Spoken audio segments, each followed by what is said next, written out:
ہمارے ساتھ عابد اقبال صاحب موجود ہیں. آپ موٹیویشنل اسپیکر ہیں, کمیونٹی ورکر کہہ لیجئے اور ٹرینر, اور یہ شعبہ بھی آج کل معاشرے کی ترقی میں اور اس کے استحکام میں بہت اہمیت. بالکل جی, آپ کو بھی خوش آمدید کہیں گے. جی شکریہ. جی مہمانوں سے گفتگو کے میں عابد اقبال صاحب کو شامل کرنا چاہوں گا گفتگو میں. آپ تو کیونکہ ظاہر ہے پھر طلباء کے ساتھ رہتے بھی ہیں اور ایک موٹیویشن دیتے ہیں. قائد اعظم میں جو ایک وہ اسپرٹ تھی, وہ صلاحیت تھی قائدانہ کہ وہ طلباء کو متحرک کر دیتے تھے, اس حوالے سے پھر بتائیے. اور تو تعلیم کی اہمیت ان کی نظر میں تھی. میں 2-3 واقعات کوٹ کرنا چاہوں گا. ضرور. 10 مارچ 1941 کو علی گڑھ یونیورسٹی میں قائد نے وہاں کی یونین سے خطاب کیا. تو قائد کے الفاظ یہ تھے کہ علی گڑھ بھارت کا تعلیمی اسلحہ خانہ ہے اور تم اس کے قابل فخر سپاہی ہو. واہ, یعنی وہ اسلحہ کس کو سمجھتے تھے وہ بتایا. وہ اسٹوڈنٹس کو اور تعلیم کو سمجھتے تھے. اچھا, پھر وہیں کے اسٹریٹجی ہال میں قائد نے خطاب کیا تو اس میں یہ کہا تھا کہ آزادی کا حصول اور تحفظ چرخہ کاٹنے سے نہیں ہو سکتا. تو یہ اشارہ تھا گاندھی صاحب کے بائیکاٹ کی طرف, جو انہوں نے بچوں کو کہا کہ آپ نے تعلیمی اداروں یہ جو آپ بات بتا رہے ہیں نا, قائد اعظم کی فلسفی اس میں جھلکتی ہے. ایگزیکٹلی, یعنی اس سے آپ ان کی ویژن کا بھی اندازہ کریں. جو اقبال نے کہا, نگاہ بلند سخن دل نواز جہاں پر سوز یہی ہے رختے سفر میرے کارواں کے لیے. تو یہاں سے ان کی ویژن کا اندازہ کریں. اور پھر دیکھیں, خود ایک ہندو رتا بھائی نے تاریخ کانگریس میں لکھا کہ اگر 60 لاکھ بچے روزانہ 2 گھنٹے چرخہ کاٹتے تو پھر تو ہمالہ جتنے پہاڑ جو ہے وہ کپڑے کا اور سمندر بن سکتے تھے کپڑے سے. تو انہوں نے کہا کہ وہ ان کی پالیسی غلط تھی اور قائد نے اس کی بھرپور مخالفت کی. اچھا, پھر اسی طرح عربک کالج دہلی میں مولانا شوکت علی کی تصویر کی نقاب کشائی تھی. تو اس کے موقع پہ بھی آپ نے کہا کہ مولانا کی سوچ بھی وہی تھی جو میری ہے کہ جب تک ہم تعلیم کو اپنا ہتھیار نہیں بنائیں گے ہم معاشی میدان میں اور سیاسی میدان میں پیچھے رہ جائیں گے. اچھا, پھر ایک واقعہ جو 1945 میں گجرات میں ایجوکیشنل کانفرنس کے لیے بلایا گیا, تو اس کے اوپر قائد اعظم نے شرط رکھی. انہوں نے کہا کہ میں اس شرط پہ آؤں گا کہ وہاں کا جو مڈل سکول ہے اس کو اپ گریڈ کیا جائے اور آپ سارے لوگ جو صاحب ثروت لوگ ہیں وہ اس کے لیے فنڈ اکٹھا کریں 50,000 اور اس کو ہائی سکول میں کنورٹ کریں, پھر میں اس کانفرنس میں آؤں گا. یہ انہوں نے اور جو ہے نا وہ اس پہ اسماعیل چندریگر صاحب نے لکھا ہے کہ وہ وقت سے بہت پہلے 50,000 کی بجائے 90,000 روپیہ اکٹھا ہو گیا اس دور میں. قائد کی ایک جو ہے وہ. ہمیں ایک وقفہ لینا ہے, وقفے کے بعد انشاءاللہ گفتگو جاری بالکل. اپنے مہمانوں سے ان ڈیٹیل گفتگو کا آغاز ہو چکا ہے. سلسلے کو مزید بھی آگے بڑھایا جائے گا. وقت ہو جاتا ہے بریک کا, ہمارے ساتھ رہیے گا.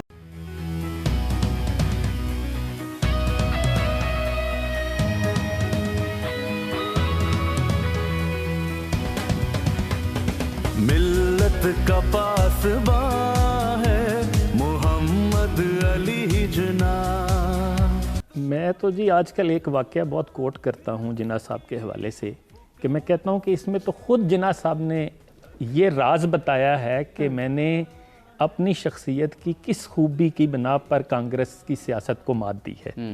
اس واقعہ کو پروفیسر اسحاق قریشی صاحب نے کوٹ کیا 25 دسمبر 1974 کے انواع وقت میں. تو انہوں نے کہا کہ میں یعنی اسحاق قریشی صاحب, کشمیر کے رہنما غلام عباس صاحب اور مسٹر اے آر ساگر قائد اعظم سے سیاسی رہنمائی کے لیے ملنے گئے جب وہ ممدوٹ ولا لاہور میں ٹھہرے ہوئے تھے. ٹھیک ہے. تو سیاسی حالات کے اوپر اور کشمیر کے حوالے سے ایک طویل گفتگو ہوئی. تو اسی گفتگو کے دوران میں ایک موقع پر غلام عباس صاحب نے ان کی بڑی پرخلوص تعریف کی اور کہا کہ یہ سب آپ کی ذہانت اور فراست کا نتیجہ ہے. تو پھر کہتے ہیں, اسحاق صاحب کہتے ہیں کہ قائد اعظم نے فوراً چونک کر دیکھا اور کہا میرے دشمن میرے بارے میں جو چاہیں خیال کریں, ان کو یہ حق ہے, لیکن میرے دوستوں کو یہ معلوم ہونا چاہیے کہ محمد علی جناح نے جس سیاست سے کانگریس کو ہر قدم پر مات دی ہے اس کا نام راست بازی اور سچائی ہے. گاندھی اور کانگریس کی سیاست کا نام عیاری ہے جس کا تریاق میں نے راست بازی میں ڈھونڈ دیا. تو میرے ذہن میں ایک نقطہ آتا ہے کہ جیسے قرآن کی تفسیر کہتے ہیں کہ اللہ کے پیارے نبی صلی اللہ علیہ وآلہ وسلم کی سیرت کی صورت میں ہمیں ملتی ہے، تو مجھے لگتا ہے کہ افکار اقبال کی عملی تفسیر یا ان کا جو مرد مومن تھا، یعنی جو شاہینی صفات تھی، وہ تو ہمیں جناح صاحب میں نظر آتی ہے. کوئی شک نہیں. اچھا، خود اس میں جو آپ بات کریں، خود اقبال کی گواہی موجود ہے. اقبال نے کہا کہ میں نے جو سوچا، اور یہاں تک اقبال کے ایک بیان میں مجھے ملا کہ اسلام کے صحیح شاہراہ قائد اعظم ہے. ہمارے آج کے موضوع پہ ان ڈیٹیل گفتگو کا سلسلہ جاری ہے. اسٹوڈیو میں مہمان بھی ہمارے ساتھ موجود ہیں. عابدی صاحب گفتگو کے سلسلے کو آگے بڑھاتے ہیں. قائد اعظم کی نظر میں تعلیم، اور عابد اقبال صاحب بتانا چاہ رہے تھے کہ انسان کی زندگی کا جو سب سے اہم موقع ہوتا ہے کہ جب وہ اپنی ول لکھ رہا ہوتا ہے یا اپنی زندگی کا اس میں مقصد آیا ہوتا ہے، تو اس ول میں قائد اعظم نے کیا لکھا سب لوگوں کو پتہ ہے، لیکن عابد اقبال صاحب کی زبانی سننا چاہتے ہیں. 1939 میں قائد اعظم نے یہ وصیت لکھی، لیکن اس سے پہلے یہ بتا دوں کہ 1926 ایک رپورٹ کے مطابق 1926 میں قائد اعظم اتنے امیر تھے کہ جنوبی ایشیا کی 10 امیر ترین شخصیات میں شامل تھے، اور ایک ایسٹیمیٹ یہ لگایا جاتا ہے کہ ان کے 4 گھروں کی قیمت جو تھی وہ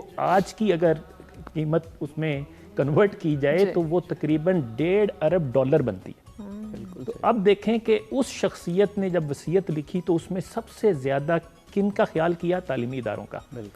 25,000 روپے انجمن اسلام بمبئی کو دیے، 50,000 روپے بمبئی یونیورسٹی کو دیے، 25,000 روپے جو ہیں وہ ایک اور تعلیمی عربک یہ کالج جو تھا مدرسۃ الاسلام عربک کالج کو نہیں، اس کے علاوہ جو باقی حصے بچے ان کا ایک حصہ علی گڑھ یونیورسٹی کو، دوسرا سندھ مدرسۃ الاسلام کو، اور تیسرا اسلامیہ کالج پشاور کو.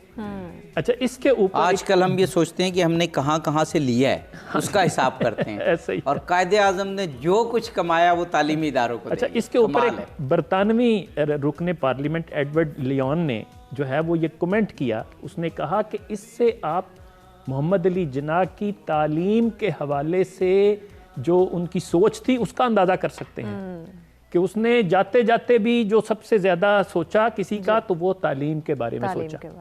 یعنی اتنا قائد اعظم کے جو ہے وہ پیش نظر تھی تعلیم کی اہمیت. لاہور میں ایک طلبہ اجتماع سے خطاب کرتے ہوئے انہوں نے کہا کہ تمہیں اپنے ذہنوں میں قومی ترقی کو ہمیشہ پیش نظر رکھنا ہے، اور اس کے مطابق تم نے اہم شعبوں کا انتخاب کرنا ہے. اور اس میں 3 شعبے انہوں نے گنوائے. انہوں نے کہا سب سے پہلے تعلیم جس میں ہم نے ترقی کرنی ہے، دوسرا جو ہے وہ تجارت، اور تیسرا جو ہے وہ دفاعی صلاحیت.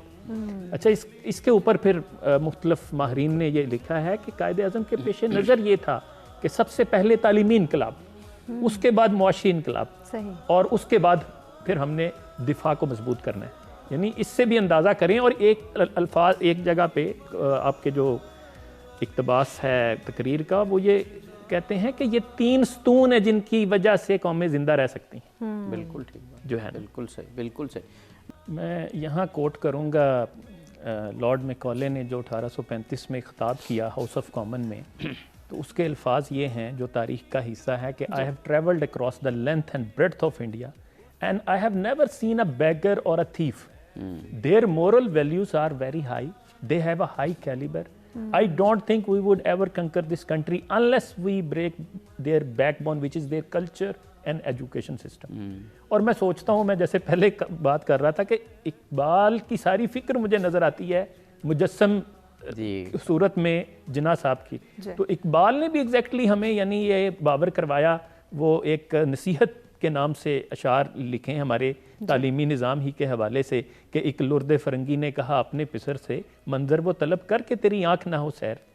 بیچارے کے حق میں ہے یہی سب سے بڑا ظلم، برے پہ اگر فاش کریں قاعدہ شیر، کہ بکری کے بچے کو شیر کا قاعدہ نہ سکھاؤ.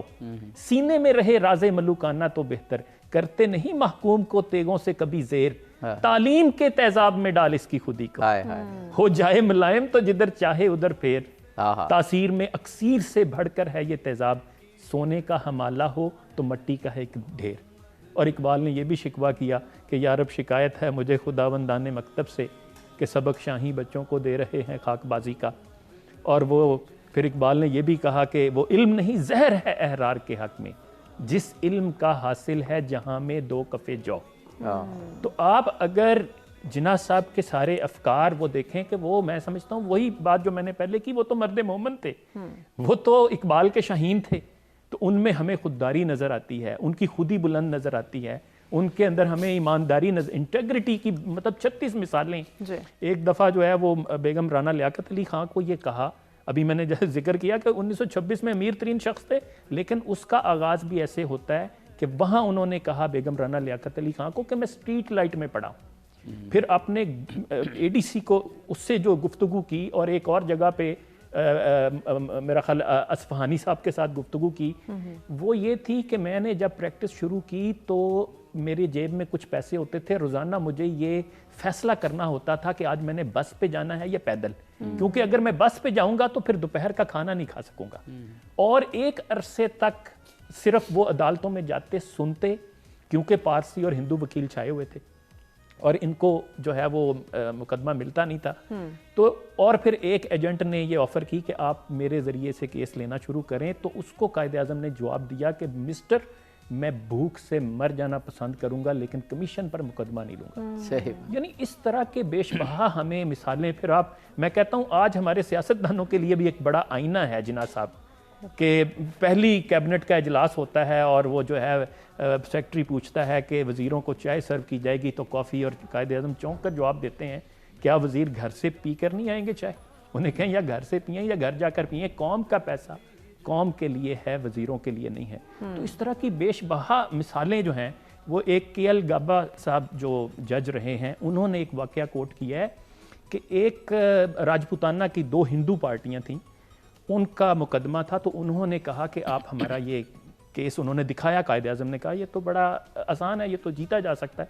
تو انہوں نے کہا جی ہم چاہتے ہیں آپ لڑیں.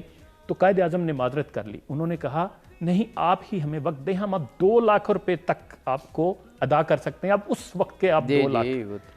تو اس کو قائد اعظم نے یہ کہہ کر جواب انکار کر دیا کہ اس دن مجھے اسمبلی میں تقریر کرنی ہے.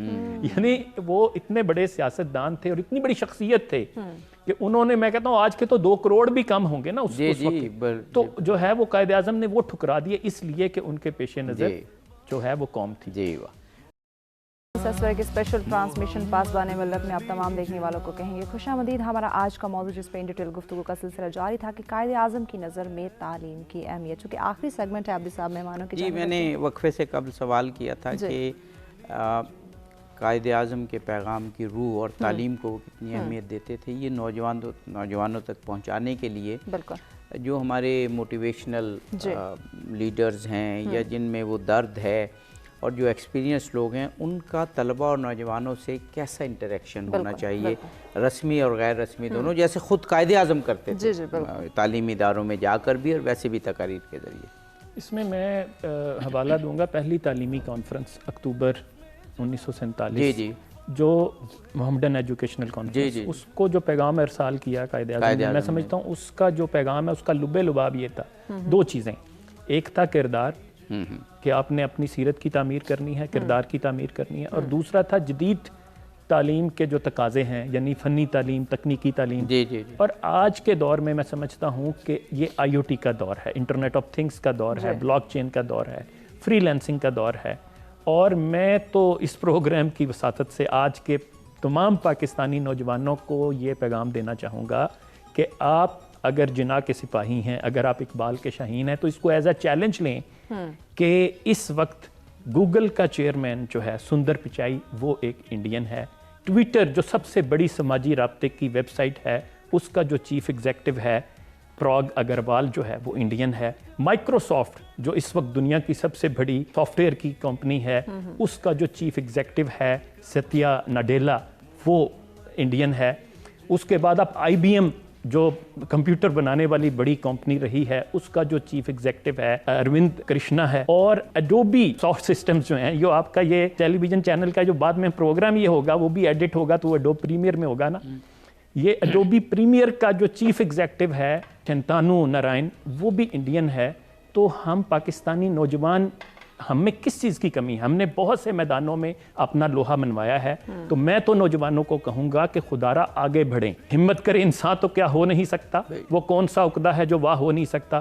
تو یہ آئی او ٹی کا دور ہے، آگے بڑھیں، فری لینسنگ ہے، آپ کے پاس یوٹیوب جیسا ایک میڈیم ہے جہاں سے آپ چیزیں سیکھ سکتے ہیں، اور میں سمجھتا ہوں کہ ہمارے ارباب اختیار اور خاص طور پہ حکومت کو بھی توجہ دینی چاہیے کہ آئی ٹی کی تعلیم کو عام نوجوانوں تک پہنچائے۔ عابد اقبال صاحب، جی مجھے کوئی کامیابی کا اصول پوچھے کہ جی یا کامیابی کا راز پوچھے تو میں اسے کہوں گا کہ think like Iqbal, act like جناح۔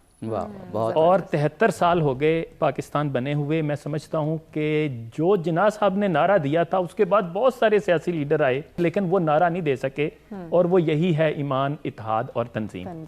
تو میں تو ڈیڈیکیٹ کروں گا ایک شعر جناح صاحب کو، اور میں ساری نوجوان نسل کو خاص طور پہ، سارے پاکستانیوں کو لیکن بالخصوص نوجوانوں کو، کہ وہ شاہینی صفات پیدا کریں جو جناح صاحب میں تھیں، اور جس کا ذکر اقبال نے اپنے اس فارسی شعر میں کیا کہ مرد را طب بلند مشرب نابے، دل گرمے نگاہ پاک بینے جانے بے تابے۔ کہ ایک مرد میں اس کے علاوہ اور کیا ہونا چاہیے ایک لیڈر میں، کہ جو ہے وہ اس کا مزاج اعلیٰ ہو، اس کا جو ہے وہ نظریہ خالص ہو، اور دل گرمے، اس کے دل میں جو ہے وہ گرمی ہو، نگاہ اس کی پاک ہو، اور جانے بے تابے، کہ اس کی روح بے قرار ہو، یعنی اس کے اندر ایک تڑپ ہونی چاہیے، کوئی امنگ ہونی چاہیے، کچھ کر گزرنے کی آرزو ہونی چاہیے۔